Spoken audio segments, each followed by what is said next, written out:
3, 2, 1. What's up, coaches? I want to thank you all again for giving me the opportunity to work with your boys over the last couple of weeks. It was really an honor to get out in the community and spend some time getting to know you all. What I want to do here is I wanted to just kind of go over the warm-up step by step and make sure that everybody has an understanding of A, what we're trying to accomplish through these drills, and B, just making sure we know how to implement them as well. Right now I just want to go over a quick overview. Again, once we get things set up and we form our lines, you are going to see a mobility and strength section, which is stationary. You are going to see a speed section where we're going through some more drill work, and followed by a reactive agility section. I want to go through each of those sections one by one and just make sure we have an understanding of what we're trying to accomplish. How you want to implement these drills is totally obviously up to you, and how you want to implement these with your players. What I want to do is just provide you with some context as to why we organized things the way we did and what our thought process was when designing. So first we have our mobility section. You'll notice that there's not a whole lot of stretching going on in this program. The reason for that is there's a lot of research out there that has shown that overstretching muscles before powerful and explosive activity can actually decrease the amount of force production that we can put into the ground.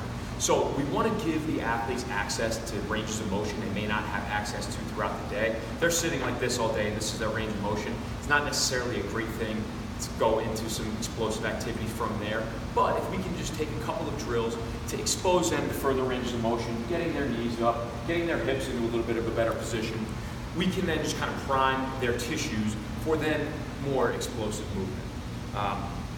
After that, we get into our strength section. In the strength section, you'll see there's not really going to be a whole lot of time that we're going to spend on this as well. 5-10 minutes before a practice isn't necessarily enough time to build quote-unquote strength. What we can do, however, is slow things down and have these athletes learn position, learn how to keep their weight on their heels, learn how to hold the bottom of a split squat without punching or letting their knees get too far forward, learn how to control the push-up on the way down, maintain their core position. So really what we're trying to optimize through the strength portion of the warm-up is to try to optimize and learn position. It's not going to be perfect day one, but over time you're going to see these things improve. And lastly, when we get into our speed and our reactive agility drills, again, these drills are not going to be perfect day one. The way that these drills were designed, the order they were designed in, is so that these kids can learn how to self-correct a little bit. What you're going to see is a lot of these drills, the high knee marching, the high knee running, skipping, shuffling, they may not look great early on. However, as they continue to do these drills on a daily basis with little to minimal coaching, they're still going to see improvements over time. These drills are designed for these guys to be able to self-correct, specifically when we get into more of the reactive, change direction stuff towards the end of the warm-up.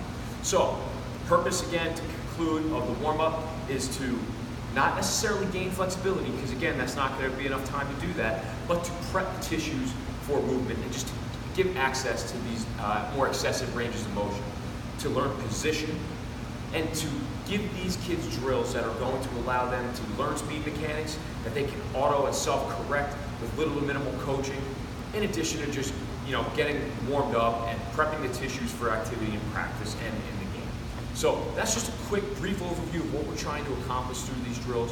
I'm going to take you through each of these drills one by one to give you some coaching points, some things that you might see frequently that maybe you can cue them up on a little bit to help improve their technique, and just to make sure that you are well prepared to implement this stuff going into the future in whatever way you find that would be beneficial for your team.